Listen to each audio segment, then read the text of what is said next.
Good afternoon friends. आज है 18 मई और एक और रिज़ल्ट लेके आया हूँ मैं आपके सामने। ये कंपनी जो है वो इंडिया की नंबर 1 कंपनी है डायग्नोस्टिक्स में और पैथोलॉजी लैब्स में।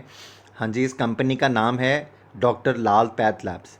आइए मैं आपको इस कंपनी की इंट्रोडक्शन बताता हूँ। इस वीडियो में मैं आपको बताऊँगा कि इसके Q4 के रिज़ल्ट्स कैसे आए हैं, आगे का मुझे फ्यूचर कैसा दिखता है इस कंपनी का। मैं आपके साथ पूरी डिटेल एनालिसिस करूंगा, तो आप शुरुआत से लेके अंत तक ये वीडियो प्लीज़ पूरी तरीके से देखिएगा।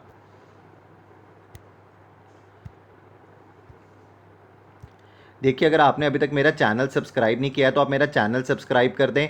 एक बेल आइकन आएगा, इसको प्रेस कर दें। मैंने रिजल्ट सीजन्स को बहुत एक्सक्लूसिवली कवर किया है। अगर आपने वो सारे रिजल्ट्स का एनालिसिस देखना है तो आप उसको एक्सक्लूसिवली मेरे चैनल पे जाके चेक कर सकते हैं और आप उन शेयर्स के बारे में अपनी एक राय फॉर्म कर सकते हैं जहाँ पे कि ये पैंडेमिक सिचुएशन में मार्केट ने काफ़ी अच्छा फॉल दिया है, तो वहाँ पे बहुत अच्छी अपॉर्चुनिटी शायद इन शेयर्स में निकलेगी आने वाले टाइम पे।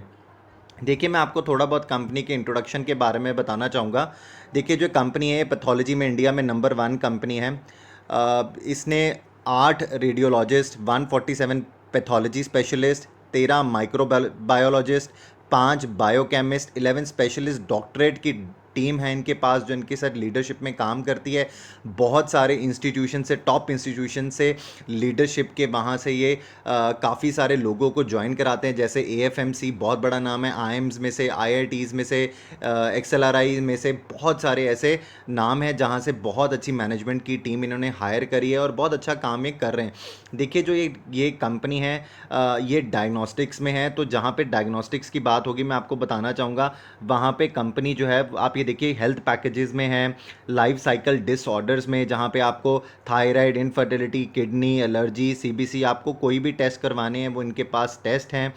देखिए, उसके बाद जो इनका काम है, ये जो हैं वो ऑलमोस्ट 1000 प्लस ये फील्ड्स एग्जीक्यूटिव्स हैं इनके पास, 600 से ज़्यादा ज़्यादा इनके पास नेटवर्क सेंटर्स हैं, मल्टी मॉडल ट्रांसपोर्टेशन है इनके पास, जहाँ पे ये लोगों के पास पहुँच के रीच है इनकी, जहाँ पे लोगों के पास जाके ये उनके टेस्ट करते हैं। 15 से ऊपर कंट्रीज़ में ये अपना अपना नेटवर्क को कवर करते हैं। ये कंपनी सिर्फ इंडिया में ही काम नहीं करती और 14 देशों में भी काम करती है। जो ये टेस्ट करते हैं, देखिए, उसमें allergy, diabetes, HIV, viral infections, fever, heart disease, hypertension, तो एक टोटल पैकेज है इस कंपनी के पास जिसके ऊपर ये कंपनी काम करती है और ये बहुत ही बढ़िया कंपनी है। देखिए, इसके हाल ही में आज फाइनेंशियल रिजल्ट्स आए हैं। शेयर जो है ऑलमोस्ट 10-12 रुपये नीचे ट्रेड कर रहा है। मैं आपको इसकी इंट्रोडक्शन में एक और चीज़ बताना चाहूँगा कि म्यूचुअल फंड्स में इस कंपनी के ऊपर बहुत अच्छी बेट लगा के रखी है, क्योंकि जितने भी फार्मास्यूटिकल फंड्स हैं म्यूचुअल फंड्स के पास, उसमें इसकी होल्डिंग ज़रूर है। देखिए, ये वो कंपनी है जो कि डेट फ्री कंपनी है। ये वो कंपनी है जो ईयर ऑन ईयर ग्रो कर रही है, बिकॉज एक सिचुएशन ऐसी है कंट्री में जहाँ पे हर एक का काम बंद हुआ, तो ऑब्वियसली वो भी इनका भी काम, बिकॉज लोग इनके पास जा ही नहीं पाए अपने टेस्ट करवाने के लिए, ना ये लोगों के पास जा पा रहे थे टेस्ट करने के लिए, तो वहाँ पे बिजनेस हैम्पर होता है। वहाँ पे उनके पैट में, या आप बात कर सकते हैं उनके प्रॉफिट बिफोर टैक्स में, कहीं ना कहीं रेवेन्यूज़ में असर ज़रूर आता है। बट मुझे जहाँ तक लगता है कि मैं आपको बिजनेस मॉडल ज़्यादा समझाने में रहूँगा, क्योंकि वैल्यू बाइंग करते हैं। देखिए, आप और मैं मिलके ये डिसाइड करेंगे कि हमें इस कंपनी में पैसा लगाना चाहिए नहीं। रिजल्ट्स तो क्वार्टरली क्वार्टरली आते रहेंगे, बट आपको और मुझे ये डिसाइड करना है कि हमें इस कंपनी में पैसा लगाए। चलिए मैं आपसे वो डिस्कशन करता हूँ। देखिए, यहाँ पे क्या हुआ है, हाल ही में जो आज इन्होंने अपने क्वार्टर के रिजल्ट्स डिक्लेयर किए, उसमें इन्होंने बताया कि जो इनके पिछले साल के रेवेन्यूज़ थे, इस साल में जो रेवेन्यूज़ आए हैं क्वार्टर के, आप जब 2019 के सेम क्वार्टर में देखेंगे तो उससे 0.2% ज़्यादा आए हैं। उसके बाद अगर आप देखेंगे जो पेशेंट्स की टेस्टिंग करी गई है, उसमें इनका 2.1% जो है वो टेस्टिंग बढ़ी है, मतलब 4.4 मिलियन कस्टमर्स इनके पास बढ़े जिनकी टेस्टिंग इन्होंने इस साल ज़्यादा करी है। ऑलमोस्ट 5.9 ऑलमोस्ट सैम्पल्स इन्होंने प्रोसेस्ड किए हैं, इनके पास 11.2 मिलियन सैम्पल्स आए जिन्हें इन्होंने प्रोसेस किया है।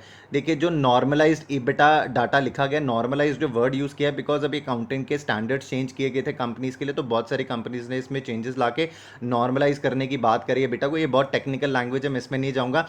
मैं आपको Q4 के इनके वो बताता हूँ इन्होंने क्या अर्निंग्स की हैं before interest, tax, depreciation, amortisation, वो है 55.5 करोड़। और जो फाइनेंशियल ईयर 20 इन्होंने क्लोज किया है वो 331.1 करोड़ के साथ किया है। जो इनका प्रॉफिट आफ्टर टैक्स आया है Q4 का, वो 32.6 करोड़ है। और फाइनेंशियल ईयर जो इन्होंने क्लोज किया है प्रॉफिट आफ्टर टैक्स, वो जो इन्होंने किया है वो 7.6 करोड़ किया। देखिए यहाँ पे कंपनी ने एक बहुत क्लियरली अपनी स्टेटमेंट भी एसटीएसआई में माइन करी थी। नीचे अगर आप देख पाएंगे कि Q4 के रिजल्ट्स में इम्पैक्ट हुआ है कोविड-19 का और सब्सिक्वेंट लॉकडाउन का, जैसे मैं आपको ऑलरेडी बता रहा था। देखिए अगर आप आगे देखेंगे कि कंपनी ने ये बताया है कि जैसे मैं आपको बता रहा था, नंबर 1 ब्रांड है डायग्नोस्टिक चेन में, हाईएस्ट रेवेन्यूज़ है, प्रॉफिटेबिलिटी है। जो सबसे ज़्यादा आपको अच्छा लगेगा देखने में, ये ज़ीरो डेट कंपनी है। देखिए मैंने अपनी पिछली एक वीडियो अभी डाली थी, कल कल ही डाली थी स्पाइस जेट के ऊपर, जहाँ पे मैंने आपको एक न्यूज़ दी थी स्पाइस जेट से रिलेटेड, और मैंने आपको ये बताया था कि वहाँ पे आज से 13-14 दिन पहले ऐसा हुआ था कि क्रिसिल ने उनके शॉर्ट टर्म लोन्स के ऊपर जो उनकी पेमेंट आने वाली है उनकी रेटिंग घटाई थी, डबल बी माइनस से बी करी थी। देखिए इस कंपनी की क्रिसिल ने रेटिंग स्टेबल और डबल माइनस ए दी है, दैट इज़ मॉनेटरी हाई है। लॉन्ग टर्म अगर कभी ये डेट लेंगे तो इनके पास सफिशिएंट कैश है जहाँ से ये पेमेंट कर पाएंगे। बहुत अच्छा बिजनेस मॉडल है। अगर आप देखेंगे 60% रेवेन्यू जो इनको है वो रेस्ट ऑफ इंडिया से आता है, मतलब बाकी 40% इनको जो 14 और कंट्रीज़ में काम करते हैं वहाँ से आता है। 12% की 3 साल की CAGR है, कम्युलेटिव एनुअल ग्रोथ रेट है इनकी। 15% इनका हर साल कम्युलेटिव ग्रोथ हुआ है। देखिए उसके बाद पैथोलॉजी और रेडियोलॉजी टेस्ट जो ये ऑफर करते हैं, हाईएस्ट इन द इंडस्ट्री है। 4943 इनके पास ब्रांचेज हैं जहाँ पे ये बहुत सारी इन्होंने क्लिनिकल लेबोरेटरीज़ के साथ अपना टाई अप भी करके रखा है। तो ये एक बहुत बड़ी चेन बन जाती है जहाँ पे आप अपना पैसा लगाने की मैं आपसे बात कर रहा हूँ। देखिए उसके बाद जो मैं नेक्स्ट स्लाइड आपके सामने लेके आया हूँ कि ये ऑफर्स क्या करते हैं। देखिए मैंने आपको ऑलरेडी बताया है, कंज्यूमर हेल्थ केयर ब्रांड है, डायग्नोस्टिक सर्विसेज में 216 क्लिनिक है, लैब्स हैं इनके पास, 3095 पेशेंट सर्विस सेंटर्स हैं और 6995 पिकअप पॉइंट्स हैं। देखिए कैटलॉग में 455 टेस्ट पैनल्स हैं, 2537 पैथोलॉजी टेस्ट हैं इनके पास, 1961 रेडियोलॉजी टेस्ट हैं इनके पास और कार्डियोलॉजी टेस्ट हैं। तो ये एक अच्छा ब्रांड है जहाँ पे आप अपना पैसा लगा सकते हैं और अपना पैसा ग्रो कर सकते हैं। देखिए जहाँ पे भी आप कभी वैल्यू ढूंढना चाहेंगे, आपको बिजनेस का मॉडल अंडरस्टैंड करना बहुत ज़रूरी है। देखिए इनको अभी जब ये कोविड-19 का टाइम चल रहा था तो रोहिणी की जो इनकी ब्रांच है वहाँ पे इनको कोविड-19 की टेस्ट के ऑर्डर्स भी पास मिले। तो ये आने वाला समय जो देखिए बहुत अच्छा है। मैंने आपसे एक वीडियो में शेयर भी किया था, मैंने एक फार्मास्यूटिकल फंड दिया था आपको आईसीआईसीआई का, जो मैंने सजेस्ट किया था कि आप पैसा लगाना चाहें तो आप उस फंड को देख सकते हैं, क्योंकि उसमें पैसा मैंने अपना भी लगाया और अच्छा खासा ग्रो किया उस फंड ने।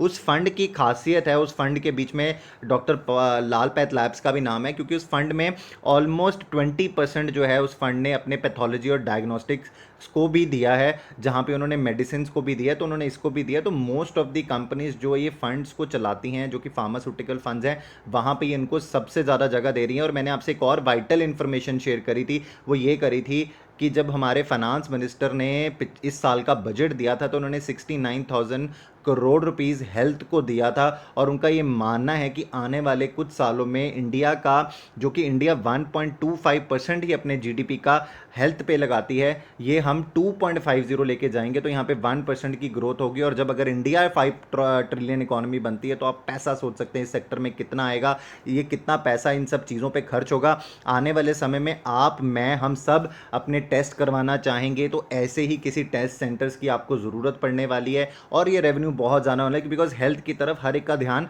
अब बहुत ज़्यादा तेज़ी से जाने वाला है। देखिए की परफॉर्मेंसेज मैंने आपके साथ ऑलरेडी शेयर कर लिए हैं, तो इससे ज़्यादा आपको कुछ देखने वाला नहीं है। आपको जो देखने वाली इस स्लाइड में सबसे ज़्यादा ज़रूरी चीज़ है वो ये है, कैश, एफडीज और म्यूचुअल फंड्स में इनके पास 444.3 करोड़ का पैसा पड़ा है, और अगेंस्ट जो इनके पास 707 करोड़ था 31 मार्च 2019। विज़ाविस यहाँ पे सिचुएशन अच्छी है, माइक्रो लेवल पे भी सिचुएशन अच्छी है, काम अच्छा ही चल रहा है। और जैसे अब सिचुएशन खुल चुकी है, लोग अपना ट्रैवल बाहर कर सकते हैं, तो अब अगर किसी को टेस्ट करवाने, कुछ करवाने, तो इन कंपनीज़ के पास इनका रेवेन्यू दोबारा से जनरेट होना शुरू हो जाएगा। देखिए ये मैंने फाइनेंशियल्स आपके साथ डिस्कस कर लिए हैं। अगर आप इसमें कुछ समझना चाहेंगे तो आप मुझे कमेंट बॉक्स में डाल सकते हैं, मैं आपको समझा दूंगा। पर मैंने आपको असल में समझा दिया है कि रेवेन्यू में देखिए कहीं ना कहीं डिप है पिछले साल सेम क्वार्टर के हिसाब से, और पिछले साल के टोटल रेवेन्यू से इस साल के रेवेन्यू में कहीं डिप तो है, ऐसा कुछ नहीं है कि डिप नहीं है, बट एक कंपनी अच्छी है और यहाँ पे बिजनेस मॉडल अच्छा है, जहाँ पे आप नंबर 1 कंपनी में आप बेट करेंगे डायग्नोस्टिक और पैथोलॉजी में, तो उससे अच्छा ब्रांड आपको नहीं मिलेगा। ये कंपनी 2015 में लिस्टिंग हुई थी, 700 साढ़े 700 रुपये के करीब लिस्ट हुआ था ये शेयर, और जब ये लिस्टिंग हुई थी उसके बाद से ये शेयर देखिए आज पाँच सालों में ऑलमोस्ट डबल हो चुका है। तो आप आने वाला प्रोजेक्शन समझ सकते हैं। आज देखिए मैं आपके लिए एक स्लाइड लेके आया हूँ जहाँ पे मैं आपको वीकली मैं आपको कोई मंथली चार्ट पे नहीं, मैं आपको वीकली चार्ट पे ये समझाने वाला हूँ। देखिए एक सबसे जो नीचे बॉटम आप देखेंगे MACD लाइन है। MACD लाइन के ऊपर अगर आप देखेंगे तो एक क्रॉस ओवर बन रहा है जो कि बुलिश क्रॉस ओवर बनने की तैयारी है। और यहाँ पे आप बार्स भी जो देखेंगे वो भी बाइंग की तरफ सपोर्ट करते हैं। आने वाला टाइम आप जो देख रहे हैं वो देखिए कि यहाँ पे भी बहुत सारे लोगों का ध्यान है, FIAs का ध्यान है, इंस्टीट्यूशनल इन्वेस्टर्स का ध्यान है, तो यहाँ पे आने वाली तेज़ी दिखती है। ये अब जो मैंने उसके बाद लाल पैड लैब्स के लिए यहाँ पे आप इनका कैंडलस्टिक चार्ट दिख रहे हैं, इसमें जो आप एवरेजेस देख रहे हैं वो मेरी एक्सपोनेंशियल मूविंग एवरेजेस हैं 9 डे की, 50 डे की और 21 डेज़ की। तो इस टाइम पे जो ये शेयर ट्रेड कर रहा है वीकली बेसिस पे, ये अपनी 9 डेज़ की मूविंग एवरेज के ऊपर ट्रेड कर रहा है और 21 डेज़ की भी मूविंग एवरेज के ऊपर ट्रेड कर रहा है और 50 डेज़ की एक्सपोनेंशियल मूविंग एवरेज के भी ऊपर ट्रेड कर रहा है। तो ये स्टॉक अभी अपने बुलिश ट्रेंड में ही चल रहा है। तो इस पे अगर आपको आने वाले समय, बिकॉज देखिए आज मार्केट ने काफ़ी ज़्यादा पैनिक क्रिएट किया अपने बैंकिंग में जो रेगुलेशंस आए हैं और जो यहाँ पे गोल्डमैन सैक्स ने अपनी एक स्टेटमेंट पास करी, तो उससे करके काफ़ी मार्केट में डर का माहौल क्रिएट हुआ है। तो अगर आपको 1 या 2 दिन आगे वेट भी करना है तो ये पोर्टफोलियो में आप अपने इस शेयर को ज़रूर ऐड करिए कि देखिए जब पोर्टफोलियो बनाते हैं वहाँ पे काफ़ी सारे शेयर्स होते हैं। तो अगर आप कुछ पैसा इस शेयर्स में भी लगाना चाहें तो आप लगा सकते हैं। अच्छी कंपनी है, लॉन्ग टर्म के लिए बेट कर सकते हैं। अगले 5 सालों में यहाँ पे हम जो टारगेट देखते हैं वो 2000 से नीचे का नहीं है, 2200 से। तो आपको ये टारगेट देखना चाहिए इस शेयर में। आने वाला समय हेल्थ सेक्टर के लिए काफ़ी बढ़िया है। देखिए अगर आपको मेरी ये बात अच्छी लगी हो, आपको मेरा कंटेंट अच्छा लगा हो, आपको Q4 का ये इस शेयर का एनालिसिस अच्छा लगा हो, तो प्लीज़ लाइक का बटन दबाना ना भूलिएगा, ये मुझे मोटिवेट करेगा। अगर आपने मेरा भी सब्सक्राइबर बटन नहीं दबाया अभी तक तो आप प्लीज़ सब्सक्राइबर बटन दबा दें। उसके बाद एक बेल आइकन आएगा, प्लीज़ इसे भी प्रेस कर दें ताकि जब भी मैं कोई ऐसा रिजल्ट, कोई भी ऐसी इन्फॉर्मेशन आपके साथ शेयर करूं उसका आपको सबसे पहले बेनिफिट मिले और आप उससे फ़ायदा उठा सकें। Thank you so very much.